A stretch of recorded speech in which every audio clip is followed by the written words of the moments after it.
कृत्रिम बुद्धिमत्तेच्या सहाय्याने आधुनिक संत्रा बाग व्यवस्थापन बळकटी देण्यासाठी जिल्हाधिकारी आशिष शेरेकर यांनी मोर्शी तालुक्यातील AI आधारित संत्रा प्रात्यक्षिक प्रकल्पाला प्रत्यक्ष भेट देऊन पाहणी केली आहे। त्यांनी स्ट्रीट इन्स्टेट उमरखेड अंतर्गत या नाविन्यपूर्ण प्रकल्पाची माहिती जाणून घेतली।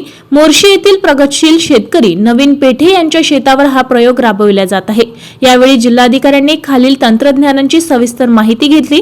या प्रकल्पात AI आणि IoT सेन्सर्सच्या मदतीने पिकांची रिअल टाइम माहिती मिळवणे, उपग्रहाद्वारे पिकांच्या वाढीवर किंवा तणावर लक्ष ठेवणे, मातीतील ओलावा, खत व्यवस्थापन, पाण्याचे नियोजन आणि कीड नियंत्रणासाठी तंत्रज्ञानाचा वापर करणे, तज्ञांच्या मार्गदर्शनाचा समावेश आहे। स्ट्रीट इन्स्टंट अध्यक्ष तथा जिल्हा अधीक्षक कृषी अधिकारी राहुल सातपुते आणि मॅप आय क्रॅप कंपनीच्या ॲग्रो मिनिस्ट्रियल सॅटेलाइट डेटाचा वापर दैनंदिन शेती कामाचा कसा होऊ शकतो याची प्रात्यक्षिक दिले। त्यामुळे शेतकऱ्यांना योग्य वेळी अचूक निर्णय घेणे सुलभ होणार आहे। बदलता हवामान तंत्रज्ञान स्वीकारणे ही काळाची गरज असल्याचे मत जिल्हाधिकारी आशिष शेरेकर यांनी व्यक्त केले।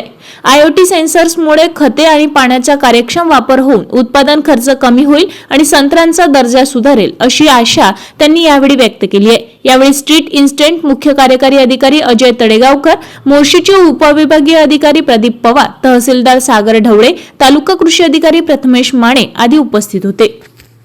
आपल्या शहरातील बातम्या बघण्यासाठी नंबर 1 न्यूज चॅनलला सबस्क्राइब करा, शेअर करा, आपल्या प्रतिक्रिया कमेंट बॉक्स मध्ये द्या। आपल्या बातम्या नंबर 1 न्यूज चॅनलवर बघण्यासाठी 99 21 58 96 63 या व्हॉट्सअपवर मेसेज करा।